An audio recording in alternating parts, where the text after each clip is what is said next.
There's something called myopic loss aversion when it comes to money, which is like you narrow your thinking. As soon as I say the word money, people's thinking narrows, becomes very myopic, and we focus on what we don't want to lose versus what we want to do.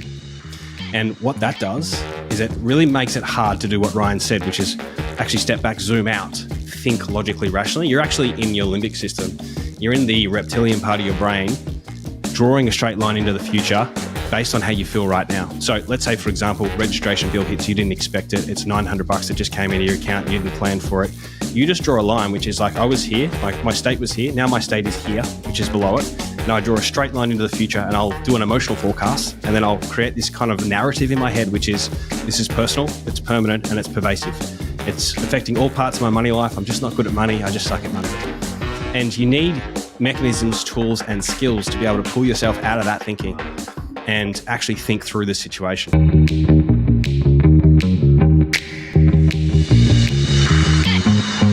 Hello and welcome. You're listening to Dashdot Insider, the auditory epicenter for passionate property investors seeking a life of freedom, choice, and abundance. Joining me today, we have, as always, some very special guests. These are particularly special because today we're going to try to tackle one of the biggest problems that the market has right now, or at least the biggest concern. We're talking about cash flow. So I'm joined by Terry and Ryan from Cashflow Co. So as the name probably suggests, these are absolute experts in helping us solve for that constraint. So first up, how are you feeling, guys?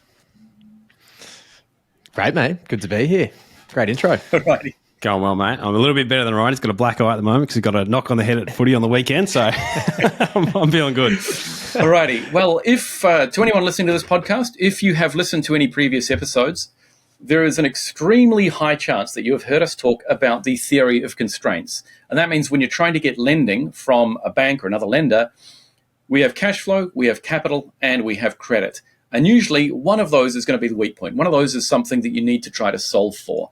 And capital is usually not too tricky to solve for. People have some savings. You might have some equity in a property that you already have. But cash flow, that's the tricky one. So let's kick off with Terry and Ryan. What do you do at the Cashflow company? How does it work? Yeah, so we're a financial education company, mate. And we help young, growth-orientated, sort of ambitious folks figure out how to fund their goals by building financial skills, the kind of skills that most of us were never taught when it comes to money. I think 57% of working adults admit that nobody ever sat them down and taught them how to manage money. So most folks are working with some kind of Frankenstein barefoot style thing that half worked at one period of time and then doesn't quite work. We help them sort of unravel that whole mess and actually point it towards what they're trying to accomplish. Okay, a lot of people listening might probably think, yeah, I've got an idea of my budget, things like that. How important or how significant is what you do in terms of outcomes that people can get? Yeah, I think, we've become, I guess, concentrated mostly on the cash flow part from the perspective we see that like it's the thing that impacts their daily lives the most. And, that sense of having enough, knowing what they've got. And then obviously when it comes into the investing part, knowing what they can take on. And no doubt, like obviously talking about the constraints you mentioned there before, right now is the hardest time it's been for a very long time to be in a position to buy and make big investments, make the big money moves that truly move the needle. And it's mostly because of that cash flow constraint. Obviously, it's the borrowing and it's interest rates and all those things. But for so many people, it's whether or not they can take on those investments. And undoubtedly right now, it's a time when you have to know what you need and be spending very intentionally to make sure there's enough to be chiseling some aside for later to make things get better and easier with time as well. Right. So on the financial education piece, obviously cash flows are sort of the centerpiece of what most people should really be thinking about. And most people sort of are, I would say, because cash is useful, right? You can trade it for goods and services, means you can afford to buy food to put it on table. And importantly, it allows you to accumulate savings and it allows you to demonstrate to the bank that you can save so that you've got a little bit left over so that they are going to lend you a big chunk of money. And our thesis at Dashdot is very much you need to be in assets, right? If you're not in assets, if you're just holding cash, that's going to get whittled away and eventually obliterated by inflation. So you need to be getting into assets so that you can outpace inflation and you don't see all of your wealth just get destroyed. So that's a really, really important thing. So what kind of people are normally sort of talking to you about what you do? And it's actually a really wide range. You'd be surprised. So we've got folks who have never finished high school, Right.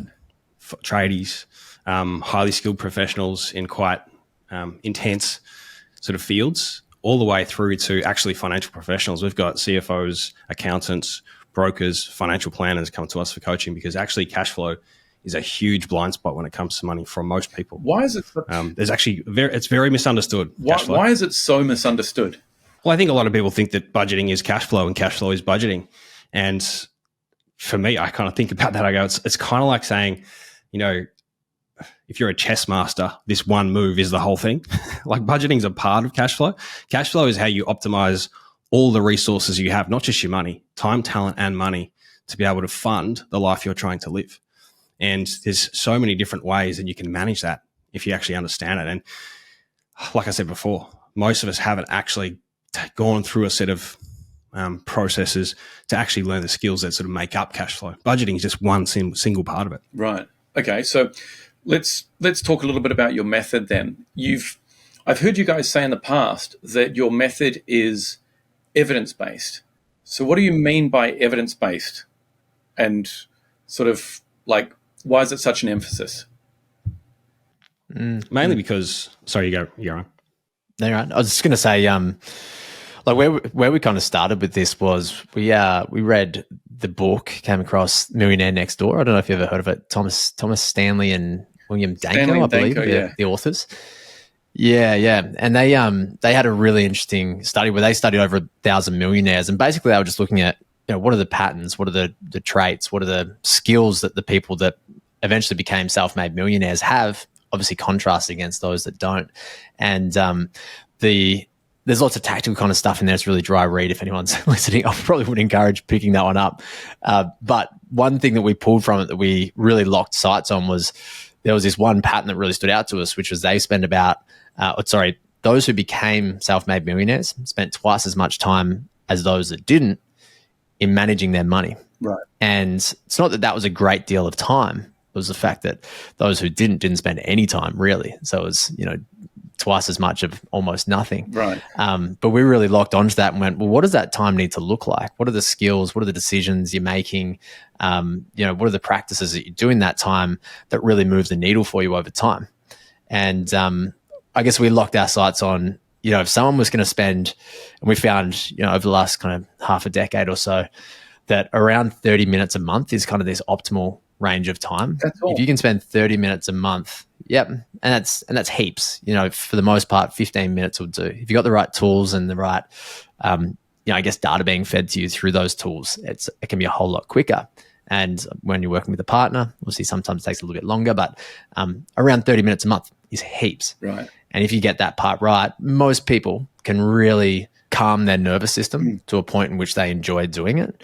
But also they spend more time kind of thinking about how they can get more of it and make more of it over time as well, which obviously leans into the investing and, decisions around career and things like that as well.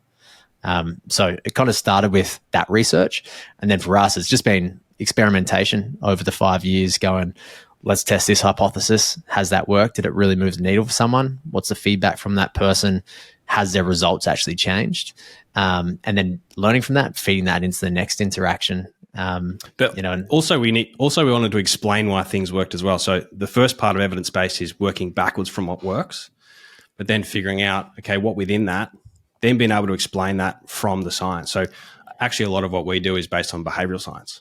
We actually want to know and understand how humans work with money more so than how money works. And that's essentially where we've landed with this. It's more of a method around this is how humans tend to interact with money. And you can, I guess, harness those instincts that we have, point them towards your goals instead of having them work against you, because they're either working for or against you, these traits. So what's an example of those traits or behaviors that you would see? Yeah, like a big one is, I guess you call it like the concept of entropy. Okay. So you're either working towards chaos or you're creating order. And a lot of it comes down to how deliberate and direct you are with your purpose, and how close and tight your feedback loops are. So we talked about constraints before. There's three big constraints from the cash flow point of view. It's aimless spending, financial inertia, and functional fixedness. Okay. And it might be worth going through those three. Yeah, because definitely. they're probably the three biggest ones we see. Would you agree, Ryan? Yeah, I'd agree. Yep, for sure. Yeah. So I think that first one is aimless spending. I think most people, when they think about cash flow, and they're probably just thinking about budgeting, is like, oh, that's just about trying to save more money, just trying to save more and squeeze blood out of a stone. But actually what we've learned is you don't really want to focus on what you're saving. You want to focus on how you're spending. If you're spending in a very deliberate way and you're focusing that spending and you've always got a clear line of sight towards your goals, then you will be saving inevitably. And so we focus on how deliberately people are spending. It's kind of like if you think about, if you're trying to lose weight, you could go and stand on the scales every day, right? Or you could actually just pay attention to how much you move and how much you breathe through moving and how much what you put in your mouth. That's actually the lead metrics that matter. I was thinking that would be a very, very good analogy for it. Like, I went through a little phase and lost a decent amount of weight, lost about 23 kilos. And one of the keys to achieving that is just having a meal plan, like knowing what you're going to have for breakfast, knowing what you're going to have for lunch, what you're going to have for dinner. It's delicious. It's awesome, right? Like, the breakfast is delicious. I'll make myself a great lunch. I like cooking food, so I cook sort of French stuff, plenty of cream, plenty of butter in the evening. It's delicious. But just the simple act of planning what you're going to do means you can lose weight and you can stick to a plan. The days when you don't have the plan are the days where, you walk past a convenience store here in Japan, you pop in, you buy something stupid, right? Because the stuff's so delicious. You end up buying something stupid and you've just veered from the plan. Aimless spending sounds kind of like that. Yeah, Emil, I know you know this term, time preference. Yeah? So high time preference is whatever's in front of my face today looks very shiny, and that's my whole world. So if it's a big cream pie, that's all I see, right? That's high time preference, right? But if I have a goal that means something to me, where I see myself in the future on the sand, at the beach, with a six-pack in summer, now I've got an opportunity cost for that pie. I can see, yes, I can have the pie, but it means I probably won't. It's going to be harder for me to have that other thing. And so as soon as you set a goal and sort of have deliberate intentions for your spending, you actually do lower that time preference. And today looms a little bit less large in your mind, and tomorrow is a lot more clear. And so you start making decisions more so for future you. You start looking after future you. Instead of just, it's like you're either getting, being seduced by your immediate desires, or you're actually working towards your dreams. And if you don't have goals and you don't have direction for your spending, then it's just all about today. What's interesting about the contrast with eating as well, right, is, and the same thing is true with spending and using your money. Often when you don't have an intentional plan, when you are doing it, you're questioning it. You're questioning whether or not it's okay or not, or if it's actually costing you. Some meal plans you look at and go, like you said, there's delicious stuff involved. And if you're not sure if that's actually helping you take you closer to what you want, you question it and you go, is this okay or not? And you start to feel a little bit of guilt or something, kind of arising around whether or not you should or you shouldn't. And just by virtue of questioning whether or not you should or you shouldn't eat it, or you should or shouldn't spend it, people get into a mix about that. You can't actually enjoy it as best you can.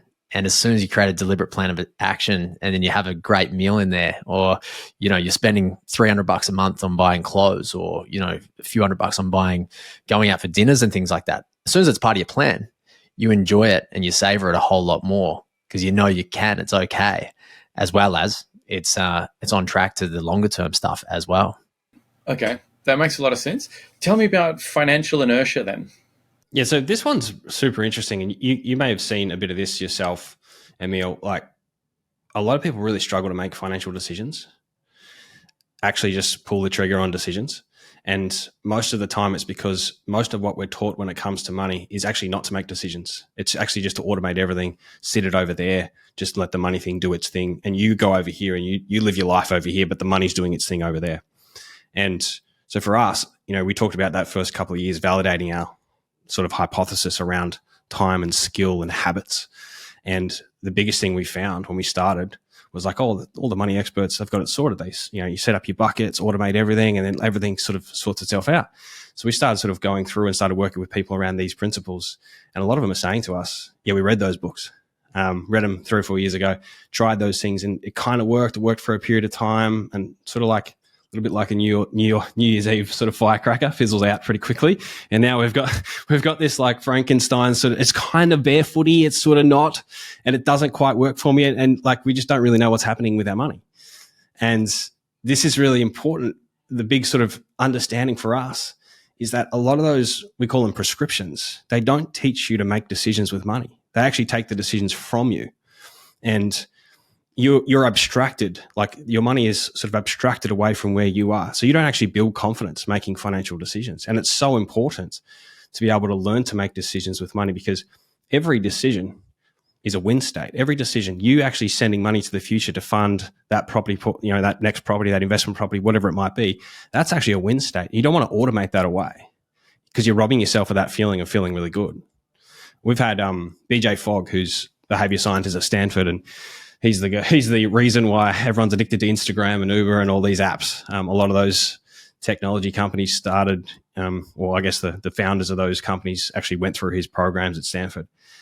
His biggest insight is we don't change by feeling bad, we change by feeling good. And when you automate everything away and you actually, and just to be clear, we're not saying don't automate your payments, but it's actually allocations. It's when you're allocating money and actually putting it in places. It should align with your goals, and you should have a clear line of sight between what it means for you today versus you tomorrow. So you don't want to automate those things, because that's your opportunity to build a new identity, build new habits. And it's actually the habits that must compound before the money does. And so a lot of folks get stuck with financial inertia because they've never made decisions with their money. They've just made reactive decisions, right? It's just like, it's coming at me, I guess I'm going to do this. Whereas we slow everything down. And like Ryan said before, 15, 20, 30 minutes a month tops, you're going to slow money down. You're actually going to give every single dollar a job. And if you do that month in, month out, and you've always got a very clear line of sight towards your goals, then what you're going to inevitably do is course correct, tighten up all your spending, make sure it aligns to what you actually prioritize. And if you do that month in, month out, we know now that if we can get you to do that for 3 months, you never don't do it anymore. And after about 6 months, you start making much bigger decisions with your money, because you've got a history of success. You've got a body of work behind you that shows, hey, I'm capable. I can make financial decisions. Does that make sense? Yeah, totally. You've got some proof, you've got some confidence. And I'm kind of reminded on this topic of financial inertia of Maimonides, the famous quotation he had: the risk of a wrong decision is preferable to the terror of indecision.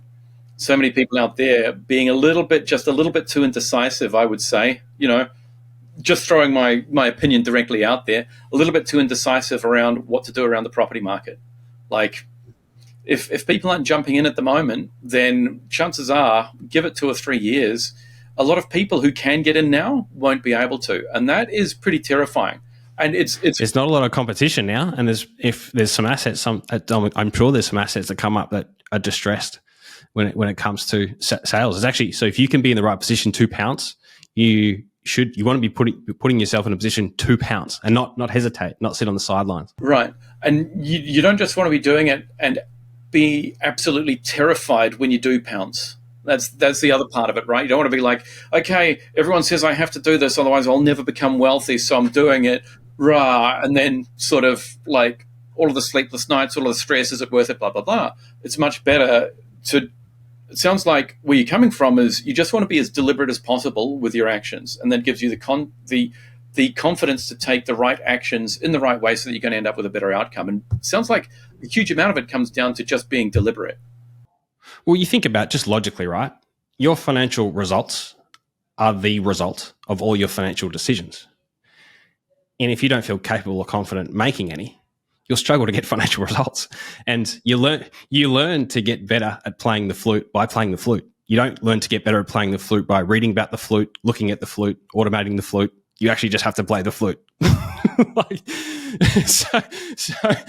It just makes sense. So I guess from our point of view, that financial inertia, it is curable. It's just that we have to start with small decisions, and that's why we do it on a monthly practice. We move away from prescriptions, move towards a practice, and build it up over time. So what are some of the smaller financial decisions that you'd start rolling with? I would say like the decisions you make about what you do with income I think it is the most pivotal. It's like with the income, that new money that we've now got that we didn't have before, what do we want to do with it? Because it kind of sets precedents. Usually what you decide what to do with new money at the start ends up doing that thing. That's where it ends up going. And so you kind of got that pivot point right at the start. Where does it go? But I just wanted to round back to your comment there before around like distressed properties, being in a position. I know like the thing that feeds into inertia is uncertainty, having doubt on whether or not they can pull it off, whether or not it'll be a good thing, it'll be the right decision. And the reality of a lot of great purchases in property in this market, as it could be 15, 20, 25,000 a year that you're putting towards it. And some of the best investments you can make are cash flow negative right now, which is a little bit hard to, bit of pill to swallow, but a lot of people are in a position to do that. But if you don't know whether or not you can take that on or you can't, that's doubt that just stops you in your tracks and makes you miss out on the opportunities as they do present. And so even just knowing exactly how much you're earning, how much you're spending over a year, if you're saving, so often I see someone, they think they're saving 25, but they're actually saving 50.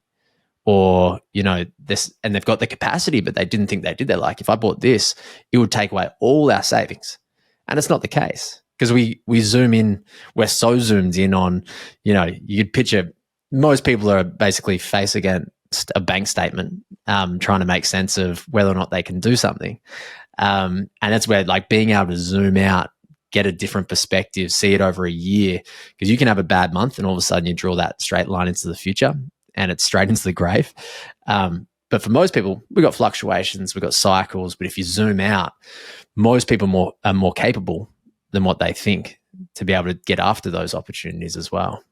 This sort of leads into something that we've been saying on the podcast for a while, and that is the vast majority of people probably can get into property at the moment.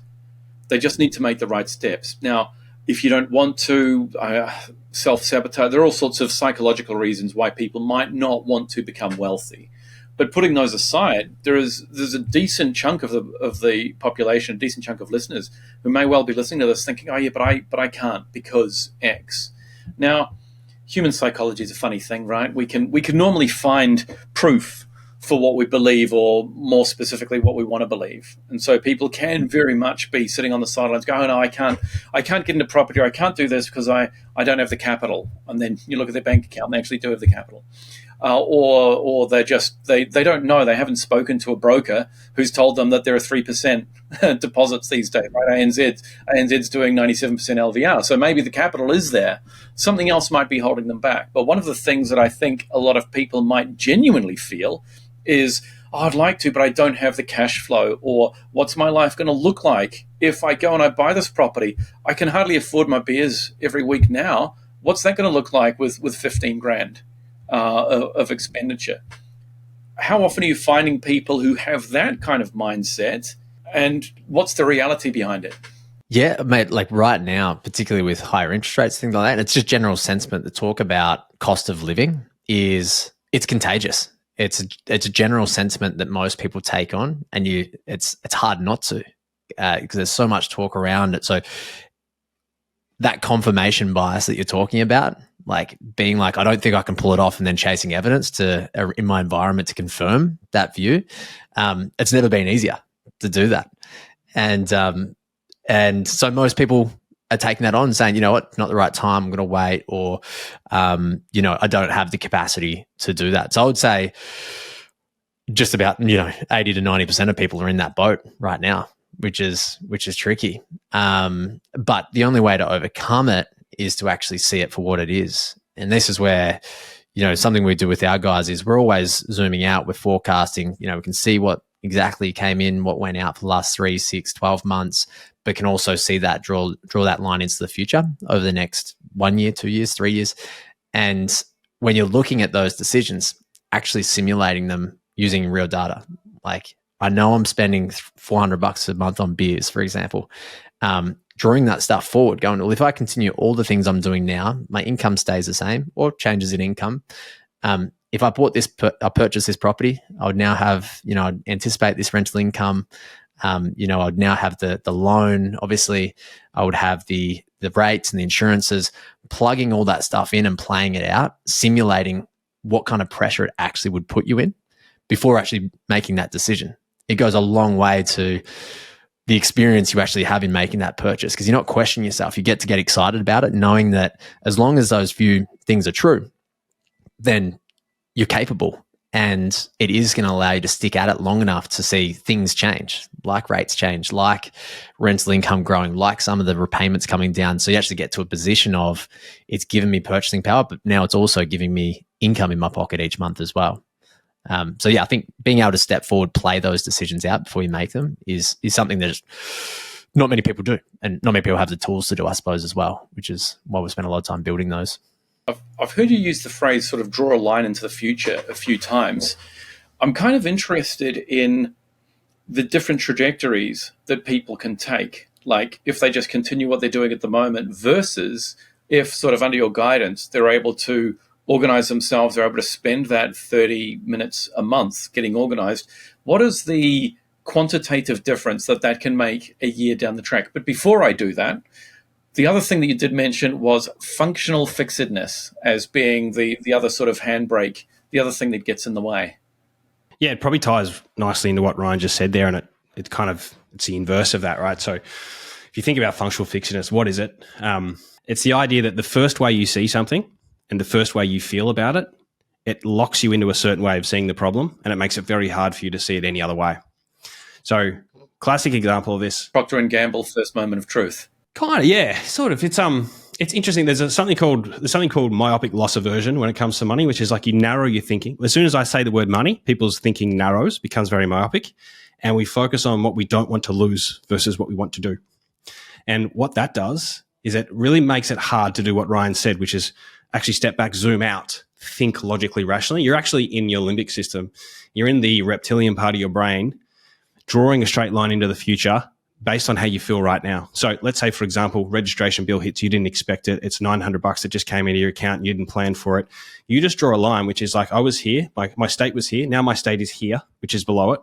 And I draw a straight line into the future, and I'll do an emotional forecast. And then I'll create this kind of narrative in my head, which is, this is personal, it's permanent, and it's pervasive. It's affecting all parts of my money life. I'm just not good at money. I just suck at money. And you need mechanisms, tools, and skills to be able to pull yourself out of that thinking and actually think through the situation. And I'll give you a really powerful example of this. So there's a couple in our program, Ryan and Mon, who they put a post up in our community last week, and they wrote a very long, detailed post on this. And they talked about the importance of learning these skills at times that matter. And what had happened with them is they learnt these skills, they were kicking these goals, like doing really well, using the forecasting, like doing all these different practices through the month, getting on top of this stuff. And then Christmas come around and life threw them just a huge curveball. Their son got very sick, like potentially critically ill. And there was a moment where they were like, well, we don't know what we're going to do. And she was saying, like, this is the most stressful period of our life. And where this all came into focus for them was like, what do we do in this situation? And she said, without actually knowing how to work through this scenario to think about the realities of it, we would have actually just said and made the assumption that one of us has to keep working and the other one has to be with the kids. So we just do what we can to keep things going along and humming along, just so that we don't crater ourselves financially, And that would have been how I felt about it, she said. That's how I felt we should have acted. But we go back to the skills, we go back to the tools, we go back to the forecast, we zoom out, we actually look at the realities of the situation, and we actually know that we have a lot more choices than we felt we had in that moment. We could actually afford to both take time off and be there for our son when it mattered. And so we did. And I think that's one of the best examples of how, like, you're just getting shunted into this narrow myopic thinking, functional fixedness. I guess we've got to do whatever we can to keep the money coming in. We'll do you? Like, what are you actually trying to optimize for here? And if you can't move your way out of that feeling brain, get out of that reptilian brain, get back into that thinking brain, get back into that executive function, then you will just do what you heard, saw, and felt others do when you were young around money. You will just actually follow the same patterns. It's so hard to break free of that, though. It's so difficult to do what you just said. That's why it's a practice where you build skills. You have to have a body of work behind you and an accumulation of evidence that I can handle this kind of thing. So Ryan was talking before about that property, right? Why do people stop there? It's fear. And what is fear? Fear is the idea or the lie that whatever happens, I can't handle it. But if you've actually been operating for periods of time and you've seen ups and downs and you've handled it every single time, then you have confidence. that you can handle it. So if something bad happens, you know that you can handle it. You've got that assumption in the back of your mind. But also, if something good's in front of you, you know you can handle it if things don't always go to plan. And so you can't buy that, and you can't also adopt it from somebody else's prescription for you. It's something you build. That was a very, very good answer. I like that. Going back to the question that I wanted to ask, but I wanted to jump into the functional fixedness first. What sort of quantifiable difference can we talk about? Like if people get organized and actually spend that extra 30 minutes. Yeah, mate. Obviously, it's a big range, and there's a lot of factors that go into it. Like you'll probably find that most people are living with somewhere between 20 and 30% wastage in the way that they're using their money. And when I say wastage, it's money that quickly gets carved out, that is forgotten about and never missed. So a big part of what we do is we always make sure that the trade-off decisions we're making with our money are really visible to us. And when I say trade-off, it's always just being able to see if I choose to do this, it's against that. The reality of finite resources is we don't have money for everything. It'd be good if we did, but we don't. And so with the money we have, how do we just make sure the most important, most urgent things get funded? And so the more the guys that can see that and contrast that, the more the more the stuff that kind of they were doing but wasn't really serving them gets shifted away pretty quickly. But I would say, and obviously that translates into 10, 20, 30% more saving over a year, which compounds a lot over time as well. So we're talking potentially sort of like 10K upwards. For sure. Yeah, easily. And like it's hard to quantify on a general because we've got outliers. Like some of our clients, incomes are in the millions. And then you've got other clients that incomes in the 50, 60,000. And so obviously a change at one level impacts a lot different to the other. So we don't probably have the data point for that specifically, but we obviously anecdotally see those shifts in people a lot. And where I'm sort of going with it is that kind of difference. If it is 10,000, maybe it's less, maybe it's 5, but if it's 10,000 a year more in savings, 20,000 a year more in savings, suddenly that amount, what it does for your cash flow position when the lender is looking at you can be massive. That can be an extra $50,000, $100,000. You need to talk to a mortgage broker, not financial advice, usual disclaimer, blah, blah, blah. But yeah, it could be $150,000 more that you're able to borrow.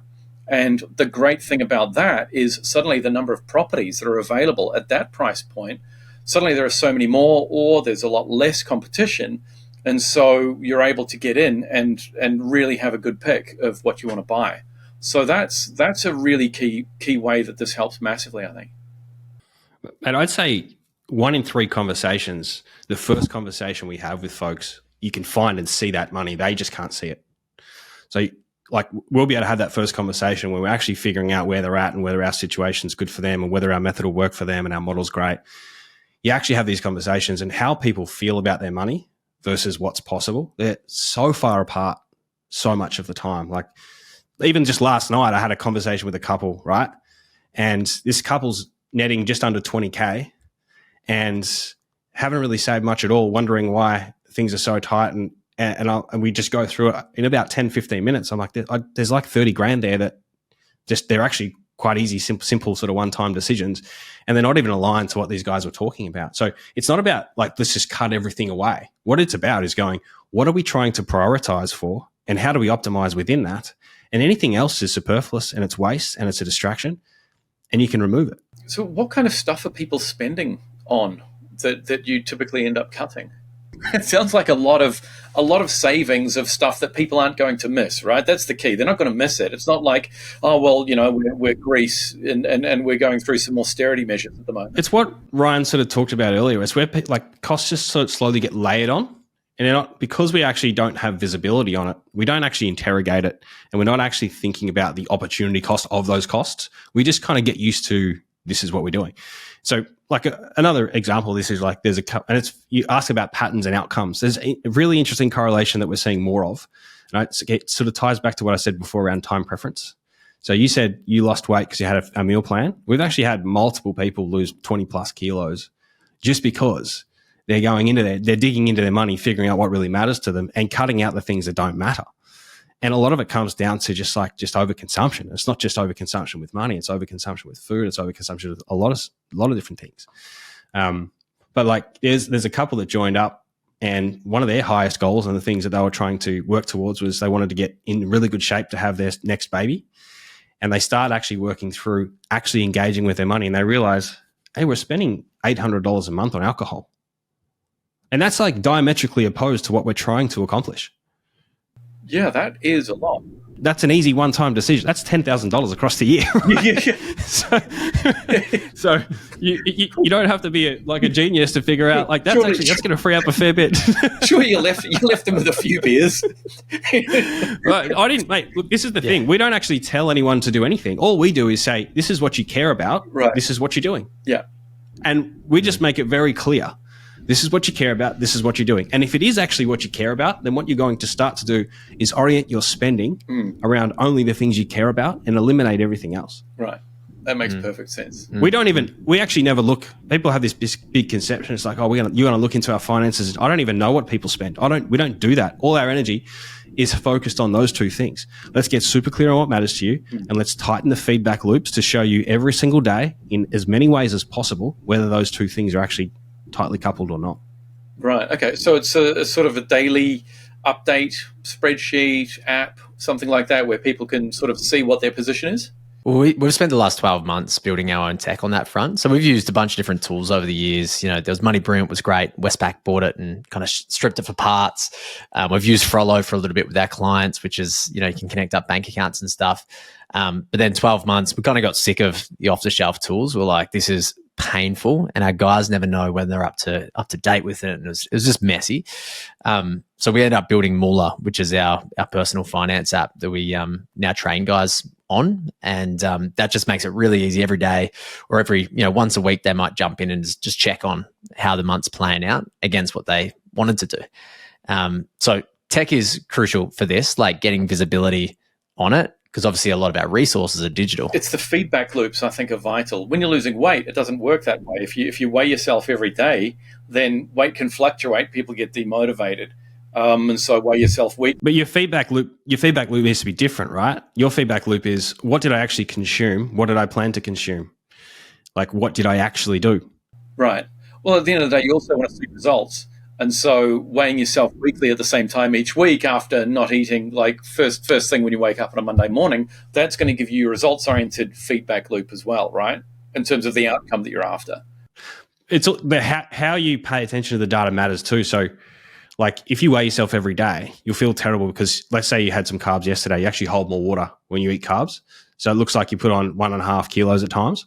But if you weigh yourself every day and average your weights across the week and then compare averages across the week, now you're getting a better actual sense of how you're going. So it's not just the data, it's how you use the data, and it's the way you present it that matters as well.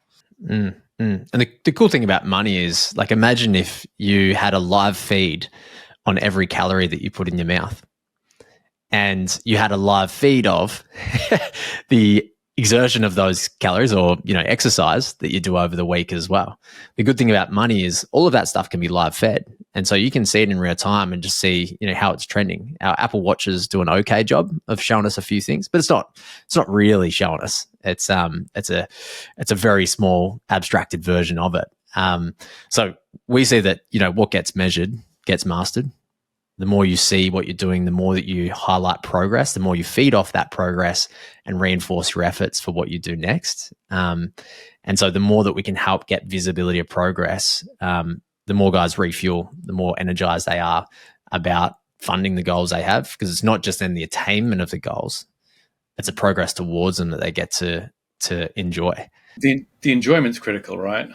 I mean, these days we're dealing with generations that have been raised not to want to be patient necessarily, right?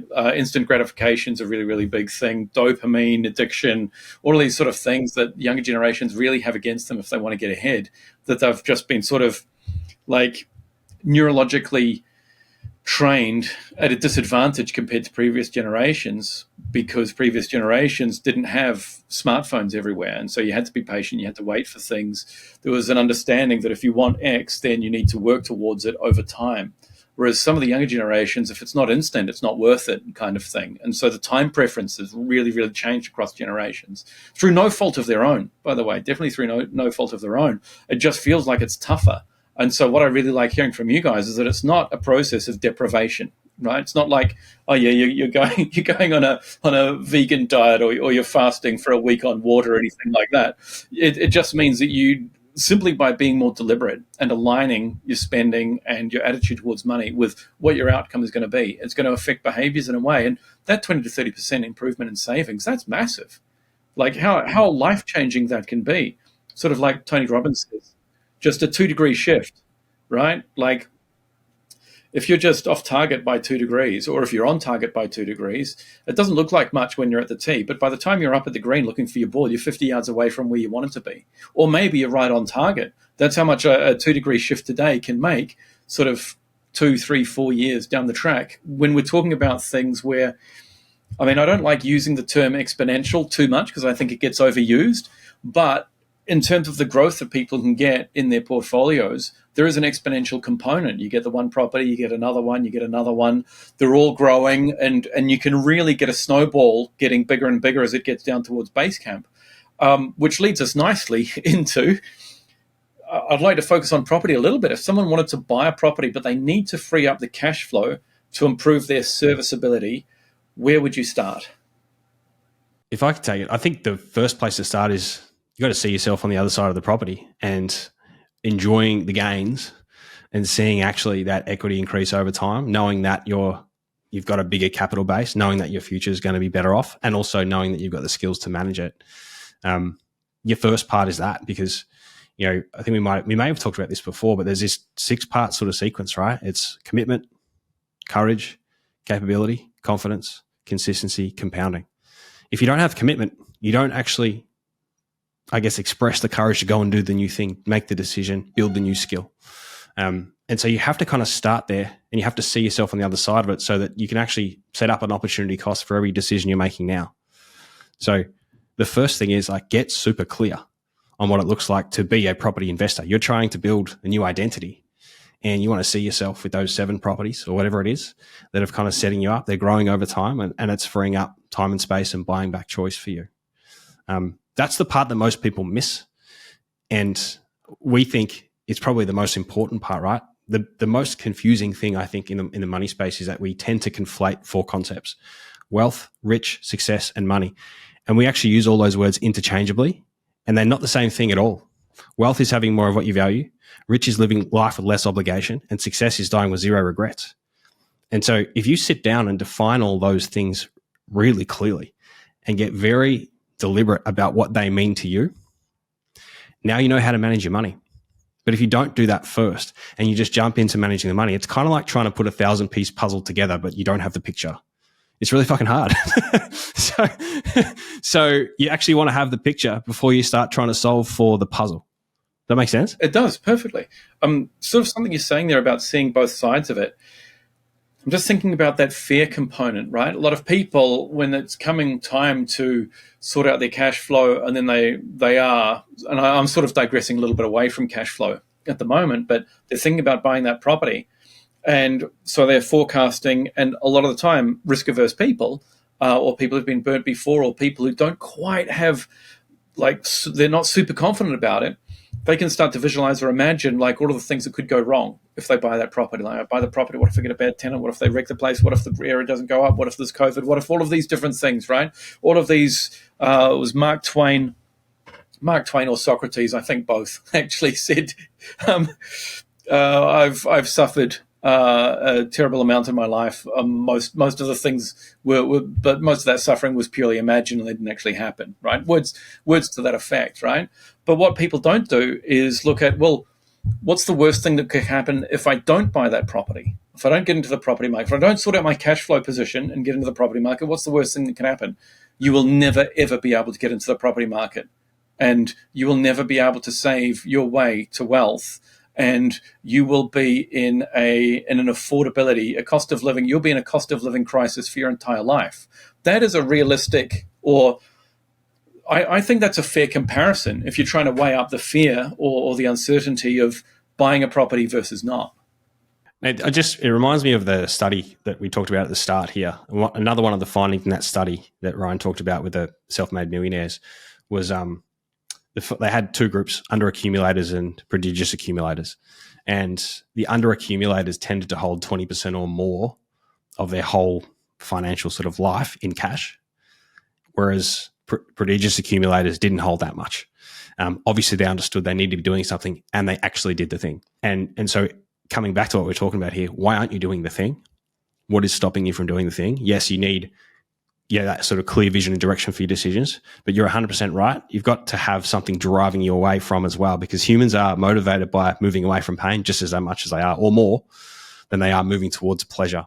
So you need the future sort of vision to be able to guide your decisions. But actually what drives you is what you just said, which is, what's the cost of doing nothing? The cost of doing nothing is what actually gets you out of bed, gets you to do the thing that you don't want to do. So you got to connect those two. So, Matt, I was going to say, on the fear front, it's interesting when you talk about investing in property. People don't have a fear of investing in property. What they have a fear of is taking on debt, and it's usually people's relationship with debt and going, "I'm going to take on a loan of $300,000 or $500,000 or $1 million. I'm going to have this debt on my books," and as soon as they see the debt number, they almost forget that the house is worth something. So often you see, like, most people go, "Shit, I bought a house." I see people, so we with that app and stuff, right? They'll put in their assets and liabilities, and they won't put the houses on there. They'll put the loans on, and they'll go, "Geez, we're in a shocking position," and they haven't even put the house on there. They're like, "Oh yeah, true. I forgot that's how conditioned people are." And so evolutionarily, we're just so conditioned to find danger everywhere. Yep. And also just societally, the bank owns a house, we're taking on this debt, all that kind of language pattern that feeds into it. And the thing that reframes that for most people is going, well, it's not a value thing. Like if you stop looking at it as, I'm buying a house for 800 and I'm taking out a 700K loan, I've got this 700K loan. Instead, they look at it and go, my commitment each month is going to be $3,100. The income coming in off it is $2,800. So it's $300 a month is the decision that I'm making. $300 a month decision is very different to a 700K debt decision. And I think a lot of the stuff we do is help people reframe and change what they're actually looking at and what part of it really kind of impacts their day-to-day life. And obviously the thing they need to keep true, because banks don't really, like, if the house drops in value, they're probably not going to make you default on the loan. No, as long as you can make the repayments, you're sweet. And so as long as your cash flow is good, you can ride out whatever bumps exist along the way. As long as it's not commercial property. Well, residential. Yeah, that's residential. right. But yeah. just on that framing point, that Ryan made, like, I think I found it really interesting. I had a conversation, must have been a week or two ago, with one of our members. Same thing, afraid, like property investing type decision, and listening to their friends talk about how, this property is just a money pit, and I'm just like sinking money into this property, and it's just costing me all this money. And I'm like, just imagine that there's not a property there. Just imagine it's an investment portfolio, right? Let's say it's a share market portfolio, and you're essentially just saying, I just put $25 towards my portfolio this year. That's what I did. Would you say that it's a money pit, or would you say I just invested $25,000? That's a normal thing that people say all the time, right? That's just a normal thing to do. Yeah. I've just invested more cash. That's what. Yeah. But they don't do that when it's a property. When it's a property, they're like, I'm just sinking all this money into it. It's not doing anything for me. Yeah. But I'm like, no, you're actually not. That's you putting money into your investment to hold your investment, so that the time is going to go to work for you over time. Because I know you guys have been banging on about this. I've heard the last few episodes with Goose. I know he's halfway down that Bitcoin rabbit hole. He's now, like, the cost of not having real assets in this economy is like, it's financial suicide not to have real assets. So you got to have something, and you got to be able to have the skills, and you got to have the balance, the psychological sort of correct framing for knowing what you're doing. A lot of properties these days, you need to be able to fund, though. You need to have the cash flow freed up so that you can fund it, and you need to be thinking of it like an investment. It's there was those kind of money pit conversations. They used to pop up a ton more than they do these days. I think these days there's a little bit more general acceptance, but you go back 10 years ago and you'd have someone who has a negatively geared property. They're paying in. People used to talk about outdated notions like the property clock and all of these different cycles happening all over the place. And so you'd have one person holding it, after a while, they just get sick of the thing. And they flog it off, and they've put all of that investment in, and they haven't made the return. And then someone else comes in, picks it up, and then it shoots up. So timing the market used to be very important. These days, it's more about finding good locations. If you can find good locations, then you're going to be in a pretty good position. But the way you think about that, I'm investing in this property, I'm investing in this property, I'm investing in this property. And it helps in today's climate because chances are you're seeing it going up in equity by way more than you're putting in every week. Here's a perfect example of the power of you understanding how this stuff works and a little bit of financial education. So we've got a guy over in Perth right now, and these guys have owned a property in Perth for the last 5 years. It's done nothing. And in the last 6 months, it's done $350,000. And so like the power of you diversifying your exposure to an asset class over time and just thinking about it in time periods of just, I've just got 1 year's exposure, 2 years exposure, 3 years exposure, but there's always a power law for every return. There's always 80% of your returns coming from 20% of your inputs or your exposure. And you just don't know when that 20% is. The wrong decision is no decision and no exposure. And so it's kind of like you do have to go, well, I'm not just doing this and it's got to pay off in this period of time. I think one of the most powerful things you can do is make a financial decision and set a time to review it. And that time frame should be commensurate with the asset class and its kind of returns over time. So if you're reviewing your housing decision on a 3-year time frame, why are you doing that for? It's a 10-year decision. It should be a 10-year decision, unless you're doing in and out and you're trading.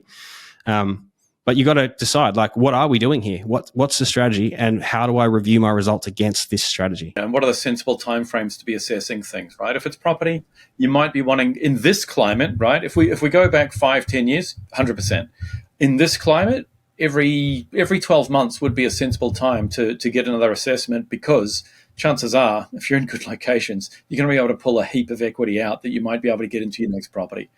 So, yeah, understanding what sort of timeframes you should be reassessing things on, and not sort of writing something off because it hasn't gone up in 2 months, right? Where something sort of further over there has, versus 10 years might be a little bit too long in this particular climate. But it all depends so much on the timing, what you're actually trying to do.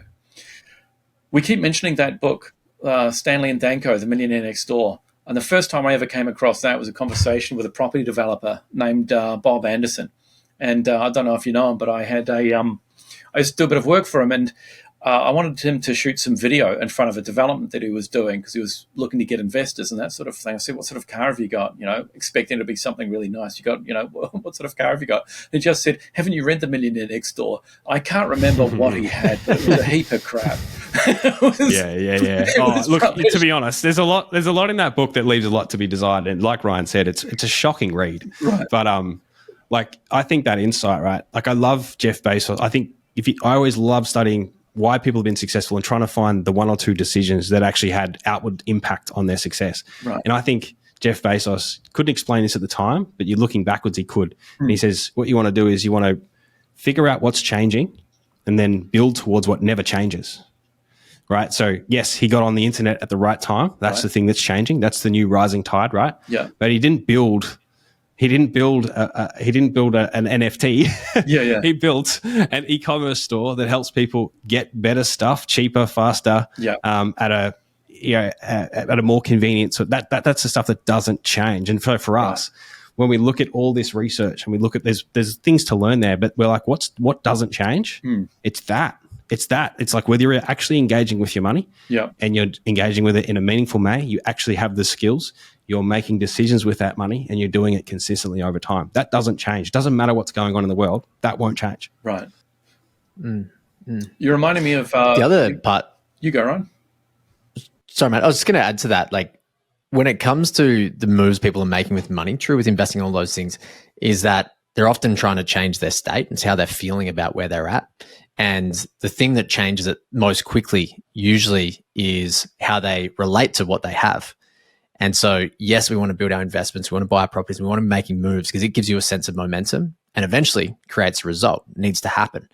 But so often, we find with our guys, like, it's within 3 weeks or 6 weeks that all of a sudden they're like, we were stressing about this before, but now we're not stressing. In fact, people become so stress-free that we have to drag them forward with certain things because they've changed how they relate to what they have and the position they're in, which is an interesting thing that we've just learned over that period of time too. That is another interesting aspect of it. Like, comfort can kill motivation. Once people have reached a level where they're so comfortable around the cash flow, then it's like, okay, well, everything seems all right. And then it's sort of like, no, but if you want to get here, you need to be doing something with that excess. The Tony Robbins, the quality of your life is the quality of your emotions. And so getting into that emotional state where you're feeling positive every week. I do notice it sometimes with people who own their principal place of residence outright, or if they own a business and they own that outright. I know a door and window fabricator in New Zealand, and they've had to close their doors 3 days a week. And so I said to a mate of mine, do you think they'd take an offer? And he said, nah, they've got no debt on it. They don't care. It's like, in a good month, they're making 50, 60 grand that they're putting in their pocket. They have to close the doors 3 days a week. They're putting 15, 20 grand for the month in their pocket. They don't have any debt. They're not stressed. They don't care, right? You don't have to worry about it. Now, you can probably achieve a very similar sort of emotional state.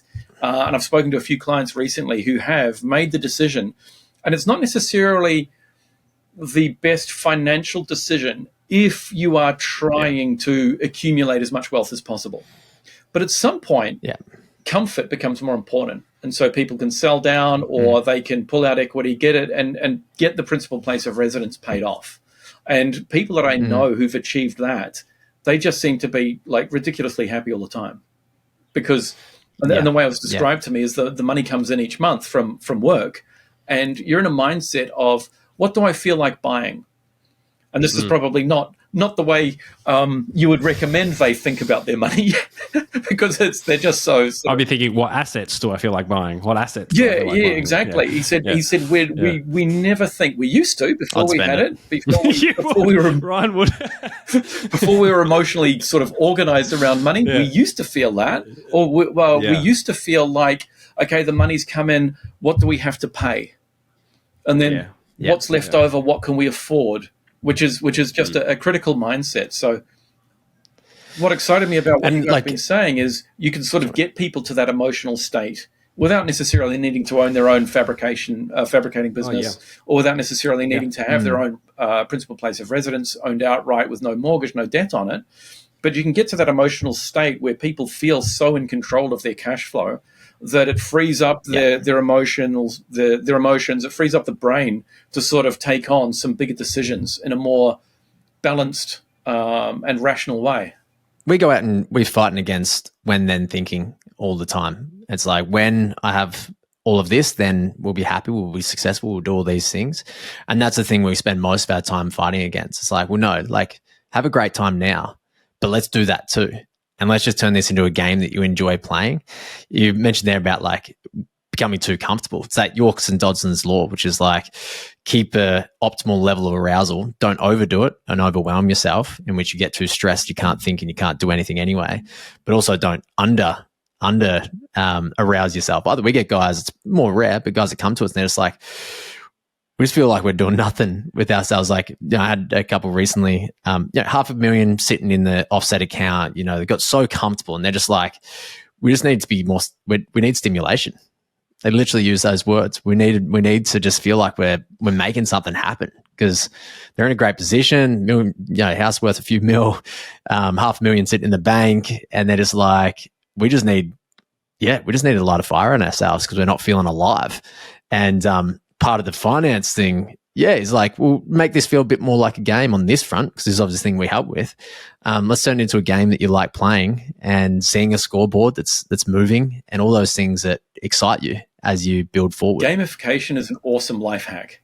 If you can gamify, if there are things that are annoying you in life and you can find a way of gamifying them for yourself, then and when you're running a business or your portfolio or anything like that, like if you can like certain employees or certain team members is the word that people use these days in companies, right? Certain team members respond really, really well to gamification, right? It can bring out a competitive sort of fun streak.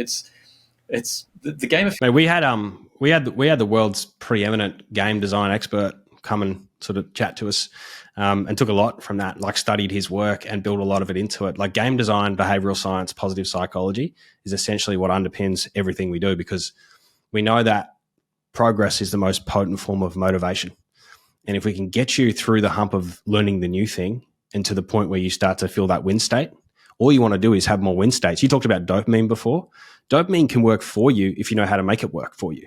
All you've got to do is set up an intention or a prediction and then actually tighten up those feedback loops, and you'll actually see the brain make it happen because it's just built that way. It's a cybernetic machine. It just needs to solve problems and make progress. But if you just let it drift and do nothing, then you just rely on your emotions, and your emotions are really bad directors of behavior. They're not great directors. I think the best example I've ever come across of how gamification just can completely change a perspective. I was watching an interview. It was a couple of footballers it wasn't after a match. It was, sometimes, just for the human interest aspect of it. So the interviewer there, they got a couple of footballers and they said, what do you like about football? And they said, scoring a goal in front of 80,000 people and everyone going mental. That's obviously great. They said, what don't you like about being a professional footballer? And one of them just said, the running, like that, the running. And the interviewer said, that's kind of most of it, though, isn't it? like just about everything you do is running. And that is like typical humans. Like, do you want to go for a run? If someone said to me, do you want to go for a run? No. Are you mad? No. Yeah. That, right? But, we're playing a football game. Can you come along for the five-a-side? Yeah, definitely. Oh, shit, I just did 12Ks. That works.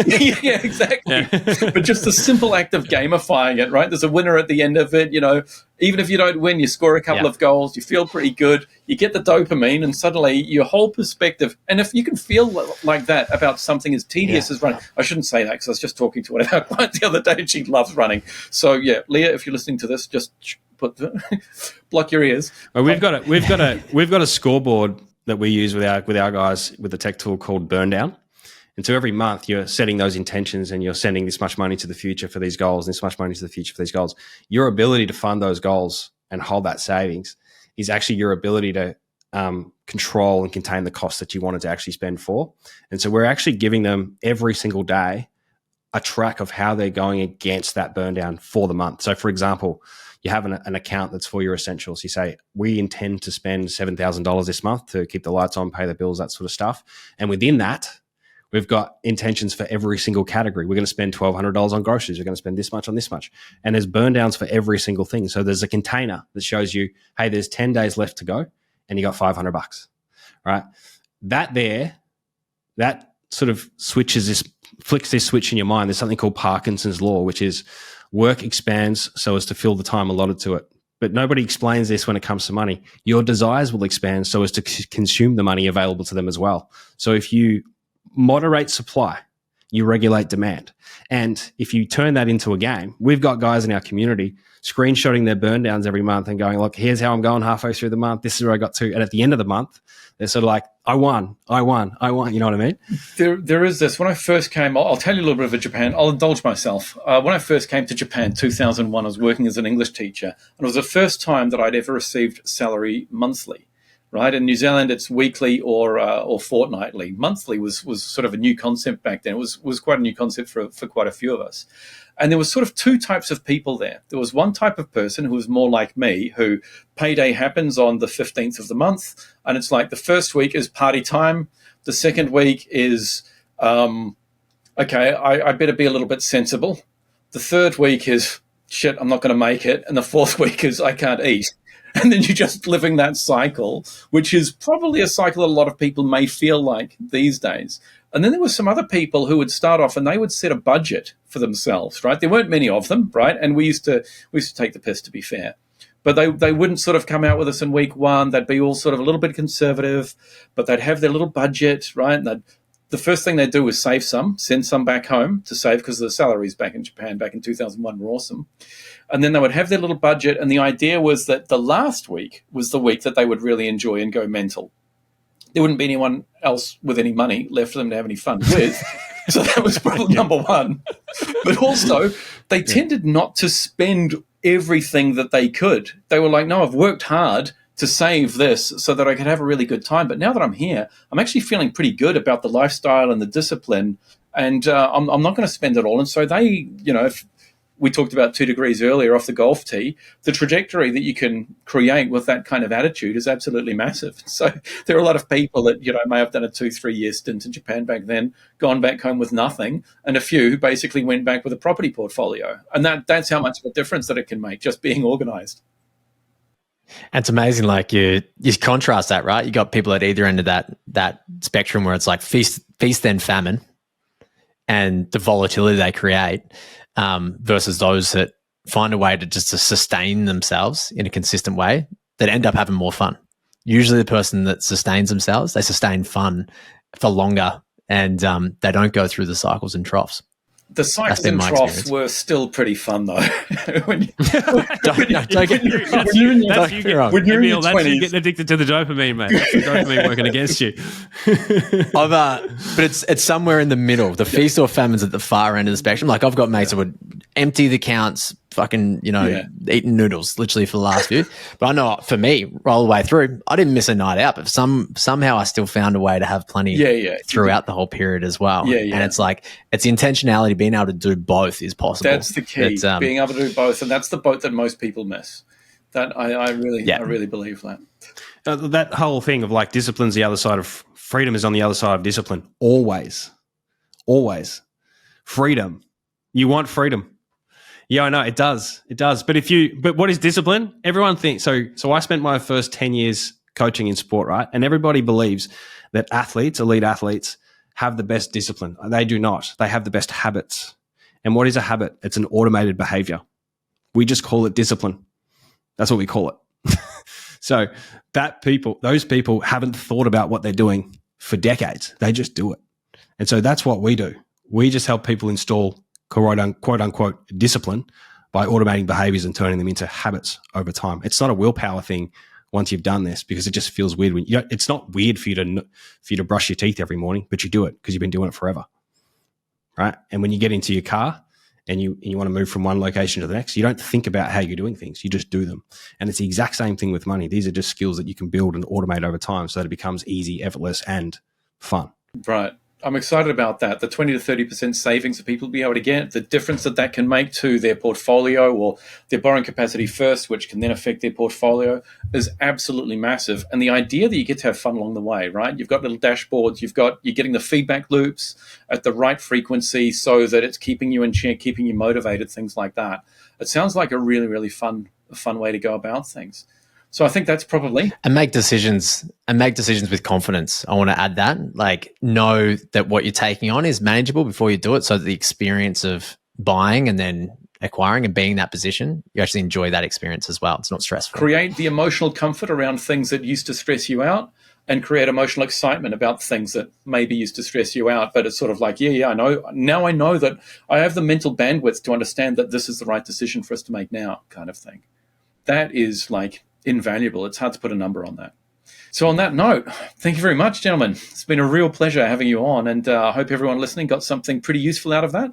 If you want to get in touch with Terry and Ryan, what's the best way for people to do that?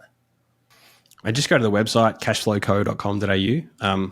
The podcast is probably another good place to start if you want to learn more about our approach and our style. So that's the Wealth Time Freedom Podcast. There's 120 episodes or something there that you can get lost in as well. Awesome. All righty. Well, to everyone listening, thanks very much. And I hope we'll see you listening to the next episode. Cheers. Bye. Thanks, mate. Thanks for having us.